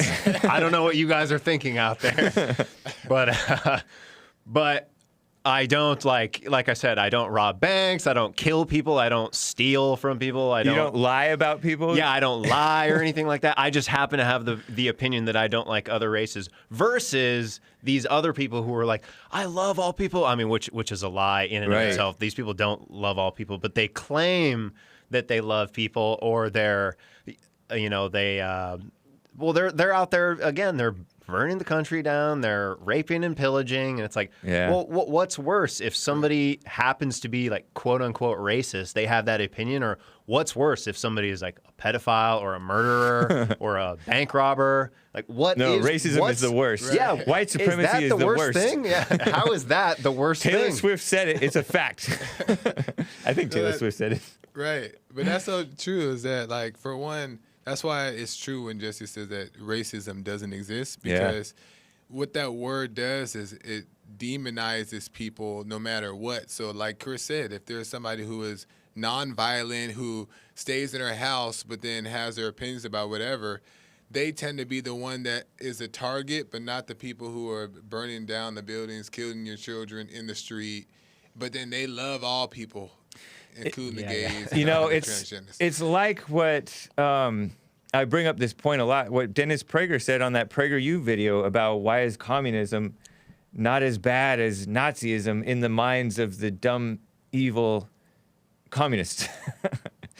Well, I mean, he doesn't admit that they're communists, but he says because intellectuals, and these people are dumb, blind intellectuals, the media, the academia, the politicians, the teachers, words and ideas are more important than actions. Yeah. So you see the outright evil in your face. And that's why President Trump, by the way, is so thrilling, because he'll tell the plain, obvious truth that's before all of our eyes.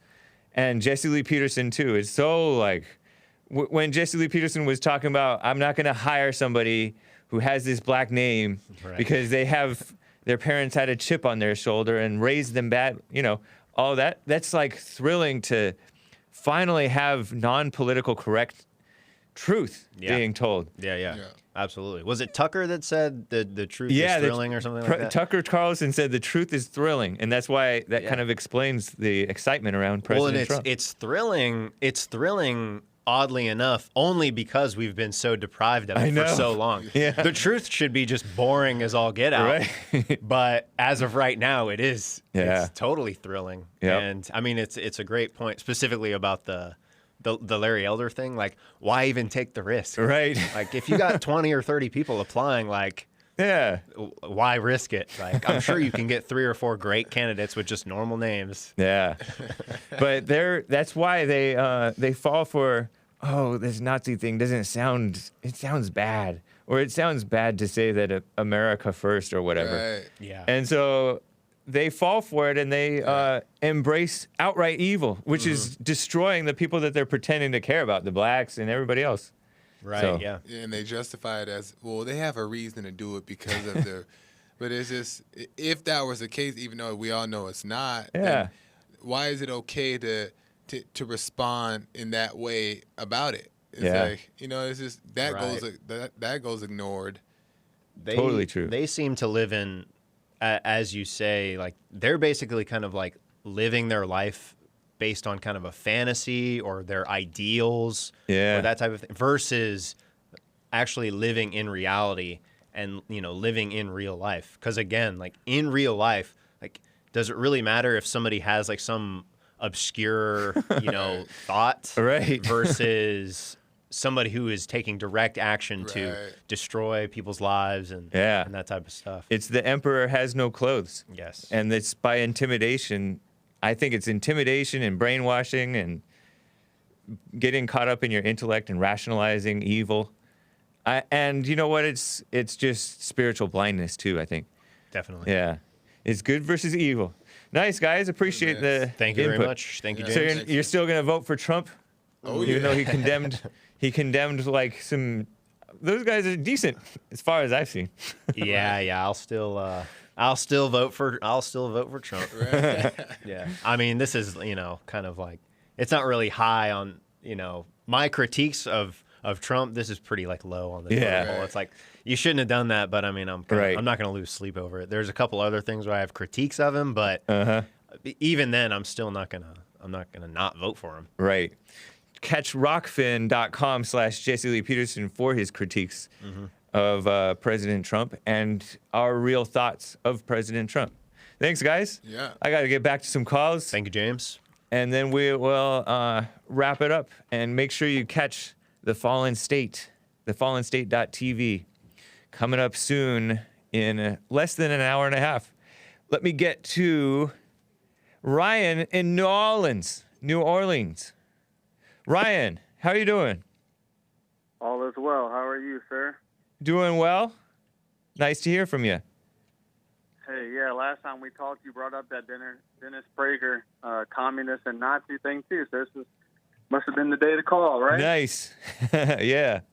What do you think about this Proud Boys thing? Yeah, that's what I was calling about. It's insane. I'm sort of like Trump. I don't really know much about him. I really only started hearing about it now. Yeah. However, the stuff that you're saying about him, I mean, like you said, they like the Western civilization. You know, they like the thought of having the women stay at home and this and that. Yeah. And that's that's so much more, discriminatory to say nowadays, as opposed to saying like Black Lives Matter and we want to destroy the whole family and we want to defund the police. And we could paint all of that in the street, but you can't say something good about America, Yeah, they're just like, they're basically wholesome. It's basically a wholesome club fraternity of men. You know what? I almost joined them because I've known about them for some time, since like 2017 or 2016 or I forget when exactly they started becoming popular. We had a guy from Proud Boys on the Jesse Lee Peterson show. He came and spoke at a men's conference alongside this weird dating coach guy. And, I almost joined them, but the only reason I didn't was because, trifling, too busy working. Right. But, yeah. So they're decent, like seemingly decent people. Every group every big group is a mix, but whatever. Yeah, go on. Didn't you say one of the guys on there, the founder of it, said he had some friend that was like addicted to masturbation and he wanted to help people get off of that? Didn't you say that? Yeah, that's the whole reason that he started Proud Boys, was to get people off of pornography. Yeah, that's an amazing thing to help somebody overcome, because nowadays, I mean, an 8-year-old, my son, I can't let him hang out with the kids across the street because he comes over and says, "Oh, you know what this means, Dad? You know what this?" Jeez. Yeah, they vulgar. let them talk. 8-year. I mean, they can get on the internet right now and type in whatever and get on and have whatever they need right in front of their faces. So it's just amazing nowadays that, like Jesse says on that thing, right is wrong and wrong is right. It's like that's just the way society's trying to construct everything, and I'm still standing strong. So I've lost, somewhat friends and all of that based on that crap. But like I said, I don't let that material stuff affect me anymore. That's good, man. Right on. And then also, so listen to this. All right, you know how people that are pro-abortion, the biggest argument is the rape, right? Oh, women got raped and all of this. Right. She has to take care of the baby, right? Which I believe. I listen to Matt Walsh as well, and he's like, that kind of gives the rapist an outing too. Like, hey, you could kill a baby, and then now all of a sudden there's no evidence or anything, Right. So, but however, I was big on, the fornicating before marriage, and I used to always think, well, how do you know, a woman before you, have sex with her and all that? And then I was thinking, well, if you wait to have sex and you marry a woman, let's just say she can't bear children or you can't have children. Yeah. Bad things in life happen to people. God forbid somebody gets raped and has that baby and wants to give it up for adoption. Well, for the married couple that, can't have babies, that's a blessing for them. So people don't understand that. Like, yeah, bad things in life happen, but it doesn't mean that you have to do another wrong thing right after. Yeah, women who, once they have those babies, they love those babies, Yeah, they don't even want to give them up for adoption. Yeah, and those babies, there's people who have grown up who were conceived in rape, and they are so happy to be alive. I mean, I know some people who are unhappy who were allegedly conceived in rape, but they're just angry people. But they're still living fun, happy, relatively happy fallen state lives, Right, exactly. It's ridiculous. Right, at least they're contributing to society in some way. Right. Yeah, exactly. I completely agree with that, completely. Yeah. So, yeah, all right. I want to let some other callers get to it. Appreciate it, Ryan. To say, but I kind of forget it when I get on the phone. But, yeah. I understand. I'll talk to y'all next time. Sounds good, man. Take care. Later. All right. I got to quickly get to my favorite caller, Maze in Dayton, Ohio. wants to comment on the debates. Maze, how are you doing? I'm just fine. Right on. I was listening to Bible Go-To guy. Now, didn't he make some great points? No, he didn't. What does that got to do with running for president? Somebody got to be tall and look at somebody and do this. He didn't say anything about tallness. Manly and strong and all of this. What does that got to do with what you're going to do to make this country better? Well, you wouldn't know because you're a woman. You're a woman, Maze. Men know that men have to be men of strength and character and be able to face down evil people like Joe Biden. And so, and that's what Trump did. So Very if it nice. was a debate, why didn't they answer questions? And you should, even if it's a lie, have the truth sitting there in front of them. Now, you remember That's when what Trump did. He told the truth to the liars. But, James, you remember Reverend Wright? Yeah, Jeremiah Wright Jr. Yeah, so what did y'all want to do? Obama's pastor. What did y'all want to do to him? He said, God dang America. Only said, didn't say dang. It's not God bless America. He preached pure hatred. And Obama sat under him for 20 years. Hating America, too, and pretending, oh, I didn't know that the Reverend hated America and white people. Really? Because he's a liar, and he hates America and white people, just like his mother. That's why I was going to say y'all confuse yourself. You see, and the guy sitting up here talking about burning buildings and doing this. He needs to look at his history to see about all these people land that was taken away from him and all the stuff that got burned down. They're just doing what they did when it comes to violence. Do you know that y'all got a violent history? This is another example of an illogical liberal woman talking about history. She can't face the present day reality. How you gonna sit and talk about somebody else when you got history, postcards and stuff, of all the stuff that was done by your ancestors? You don't know what you're talking about. You don't know anything about my ancestors. You're racist, be one, and stand up and say you one, and act. And you're already showing. You don't know anything. Maze in the days. What did you say, James? Maze in the days. I said you don't know anything about my ancestors. I know you can't take it, but the truth hurts. So tell him never say nothing like that. No, I'm gonna encourage him to say it more. He said he was a Proud Boy. He said we. Is he a Proud Boy? Who? The one that was on with Joel. No. He said we. What? Whatever, Maze. You don't know what you're talking about. God don't like ugly, and he will take care of it. Are you assuming that all white people are Proud Boys, Maze? Are you assuming that all white people are Proud Boys? No, I'm not that stupid to think all white people are. Okay, what do Proud Boys mean? What are Proud Boys? What's a Proud Boy? I don't know. Just somebody got a name. Maybe the clan. Then why are you even making an assumption? Might be a clan. This is the same lady. He said we. She's all. That's what I said. She said, hold on, Maze. Hold on. I got to talk. She's assumed that Bible Go-To guy probably spit on black people because he's that age that he probably spit on black people. He still tries to spit on them. He still tries to spit on them with his mouth. Yeah, all right, Maze. With his mouth, just listening to what he got to say. You should be ashamed of yourself. Where's your husband? Every corner he come around, he think a black person is there to harm him. Where's your husband? And ain't even think about you. The same place your wife is. I said, don't ask me nothing about my husband until you get a wife. But are you saying that your husband doesn't exist? What? Are you saying your husband doesn't exist? You get a wife, don't ask me nothing about because I don't have a wife. Because you want a wife that you think that you about to tell her. I didn't say I wanted a wife. Well, they used to tell their wives how to vote. Good old days. Really? Heck yeah. And you thought that was the good old days. So you don't it would be better if they couldn't vote, period. When it comes to the good old days. But anyways, man. First thing you want to talk about is something you don't. So tell him don't talk about his because he do pull up his and then he can have a conversation about it. You don't make sense. It's like I say. God Turn off your phone. And it's my birthday, so people calling me. So. Oh, happy birthday, Maze. Wow. So anyway. How old are you? What? How old are you? Old enough to know better.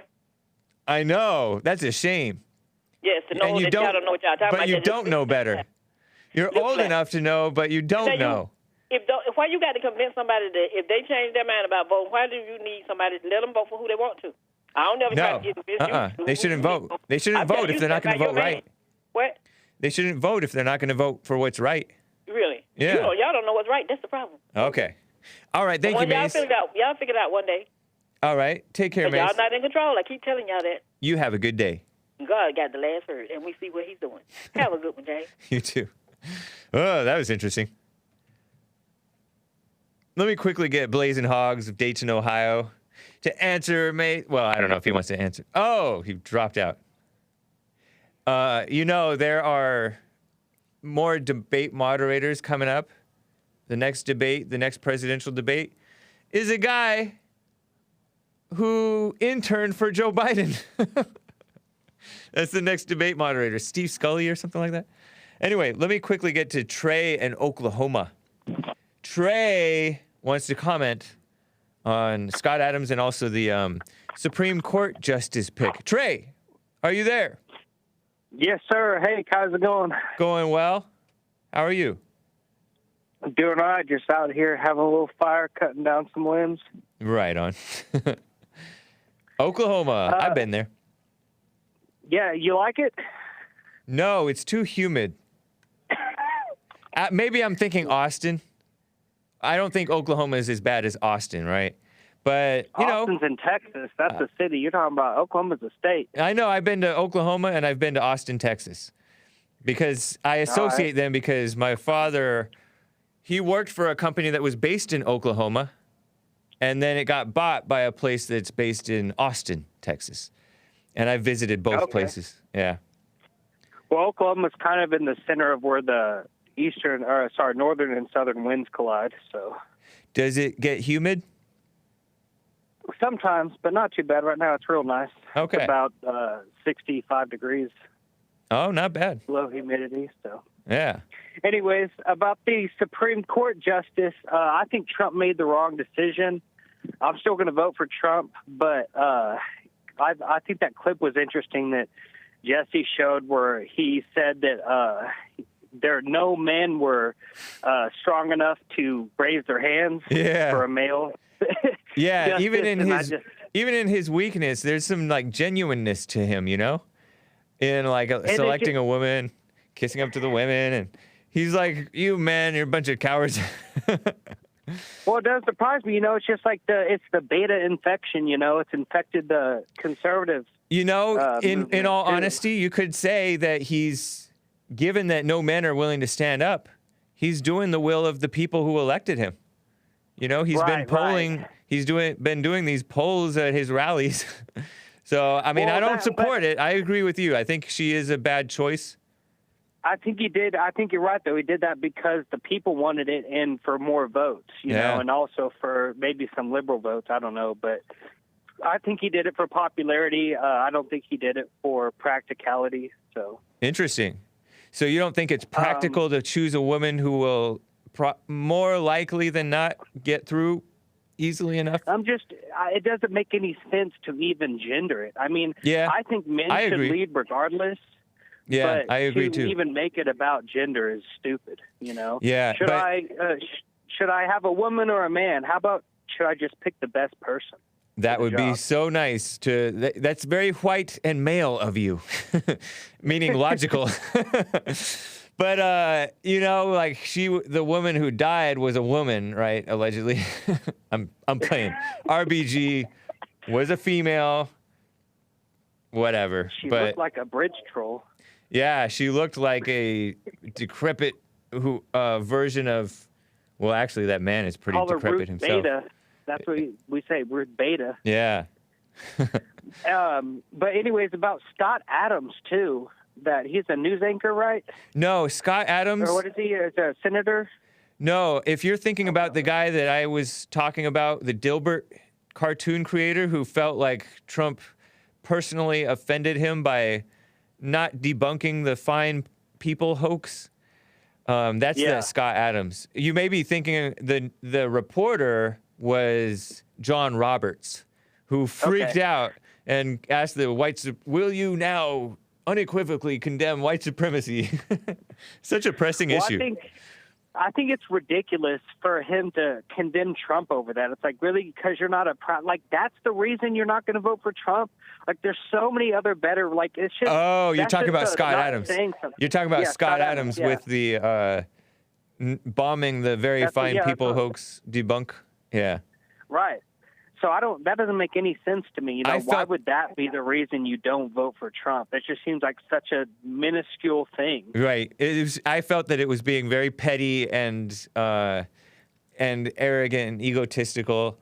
But luckily, he has changed his mind again, and he's back on the Trump train.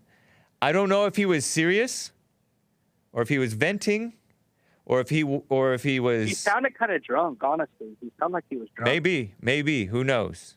Yeah. So like he was in his feelings or something. Yeah. But also regarding the debates, I did not think Trump was on his A game. I thought he was angry. Like just looking at him on the stage, I think like somebody told him something before the debates that really made him mad and threw him off. Maybe so.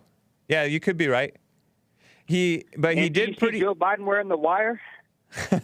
I've heard about it. I haven't really looked into that. Oh yeah, look at the video. Okay. He comes out of his sleeve.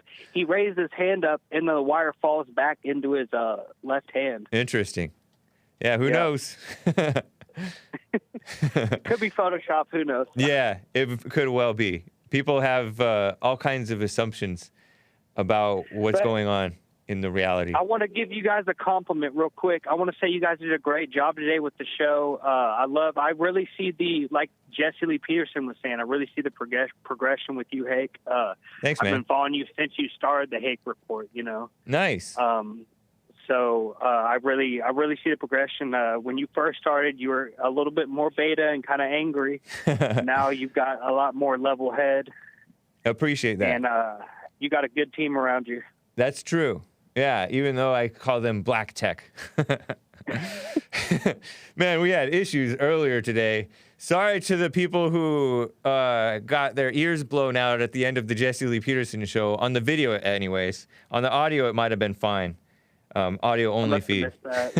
But thank you, Trey. Appreciate that. Good to hear from you. Yes, sir. Have a good day, Hake. You too. God bless. Yeah, you as well. Take care. I'm Blazing Hawgs reconnected. I will get to him, but Marcus Jones stinks. I want to read the last super chats, and I'm going to open the treasure chest in once Joel plays the thing, which is coming up here in a sec. Clovera says, James, great shows today. Earl, and hearts. Thank you for the streamlabs.com/the Hake Report. And Marcus Jones Stinks says, Hake versus Chris for best hair on the internet. That became a meme after this very boisterous black guy said, it's not Joel, it's Joel. And Hake has the best hair on the internet. Very energetic young man. Let's see. We're opening the treasure chest, guys. And easily distracted 06 gave a diamond. Thank you for the support. And we are opening this treasure chest now. And Hot Computer Smell gave a super chat on streamlabs.com/the Hake Report and said, don't bother asking Maze about her husband anymore. She cashed that life insurance check long ago. Whoa. Dang, I don't know. I don't think so, though. But I don't know. But I don't think so. But interesting. Thank you for the support, Hot Computer Smell. And all of you guys, faithful supporters. Brandon M., Noah's Ark, Kansas, easily distracted 06. Marcus Jones Stinks, fan of the ladies. Kevin Webb, based AF, America First. Pablo DR, is it Dominican Republic? And Willie Palomino and Fatty Watt, appreciate you guys. Thank you, and congrats to Hate Speech and Trump Support or something. And all you guys for the redistribution of lemons. Very nice. Blazing Hawgs out of Dayton, Ohio. How you doing, Blazing? Hola, Hake. Good job today. Appreciate that. You and the crew picking up where everybody else is gone. I like that. Nice. Have you seen who the the moderator is going to be for the next presidential debate? Yeah, it's a man named Steve Scully. Steve Scully. From where? He's from C-SPAN. He's got like a show on C-SPAN or something. Right. So I was listening to it yesterday. Russ was talking about it. He's an ex-intern in the Biden administration when he was a senator. Yeah. And he was showing pictures of him when he was at the back in 2004 or 7, whatever, when he was at the Biden Beach Bash, gay event that everybody got to get pictures together and stuff. Right. I don't know how obvious this is stacked against Trump, but I mean it's making Blazing Hawg kick. the third debate either better be Tucker Carlson or Sean Hannity or Jesse. No, you know what?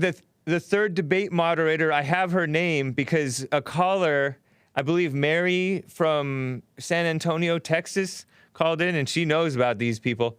She called out, I think she's the one who called this person out. The debate moderator for the third debate is going to be a woman who's in charge of, like, if I'm not mistaken, the USA Today thing, or some woman who's been with some organization. I think it's going to be you know what? It's going to be a 44-year-old female. A youngish 44-year-old female. Ridiculous. It's just asinine to have all this stuff stacked against the president. You know how they buttercaked it up for Obama when he went against all his debates. I know.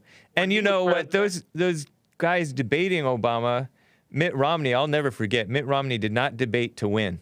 He did not fight to win. He was a loser. A total kiss up. Obama was so phony, and Biden, the rhino, Mitt Romney, refused to call him out for it. So silly. It just got Blazing Hog ticked just because we can't get nobody. We can't even just get one. Yeah. One slice of the pie. When has there been a conservative moderating the debate? Did Bill O'Reilly, who's not totally conservative, but whatever, he's like traditional at least. Kristen Welker of NBC News is the moderator for the final debate. I just heard that now, so I didn't know who was the third, but I heard yesterday who that. I'm like, oh. And just another little side note here, I saw my buddy had a TikTok video here at work, and it showed Ronald Reagan. He was doing a news conference back in the 80s. It was like 82 or whatever, and it looked like a Trump rally. I mean, there were so many people there. Nice. To watch Reagan speak, and he was only being questioned by a news anchor. Well, when he came up, he was getting ready to. He sat down. Well, the news anchor was like, "Shut his mic off! Shut his mic off!" And he got up, stood up, and the crowd kind of got quiet. And he grabbed the mic and he said, "I own that damn mic," and the crowd went crazy. It was like a Trump rally. Nice. It's hard to look up. I've been trying to find it. Search that video because I wanted to send it to you guys. I feel like I've seen it once before. Yeah, like he paid for it. I paid for this mic or something like that. Anyways, yeah. That's just how the tides are turning. Just how it was back in the 80s. Here we are now, 2020. This is the crowd that's out there. Yeah. This is what we want. We got to keep on pushing. We got to keep on pushing for what's right. And no matter what happens with Trump, which I think he's going to win, I think he'll recover from this disease if he's even suffering at all. But the hypocrisy to call what we do or what Jesse does and how you guys run the program or Republicans or whatnot, they want to call us a cult. The biggest cult in the world is the liberal left, Democrat, all the evil going on. They're all one big cult and together. Yep, very true. They call you out for exactly what they do. Yep. Appreciate it, Blazing Hogs. I got to run. We got to end. Me and Art are your best callers from Ohio. Mays. Nice. It's over. Later. Take care, Blazing Hogs. Good to hear from you guys. Appreciate the support, everybody. I got to end. We have The Fallen State out in less than an hour. Well, in an hour, right? Because they do 2 minutes of countdown, right? So make sure you catch that. TheFallenState.tv. Make sure you're subscribed to The Fallen State on YouTube. There is also a BitChute, bitchute.com/TheFallenStateTV. And library too, lbry.tv/@TheFallenStateTV. So you can go to your alternative platforms if you're sick of YouTube's censorship, because Google is evil, which owns YouTube. All right, guys. TheHakeReport.com for my stuff, JesseLeePeterson.com for Jesse's stuff, Church with Jesse Lee Peterson, RebuildingTheMan.com/church. He will be back for Church Live, Bond Rebuilding the Man YouTube channel, and the other platforms as well. Take care, guys.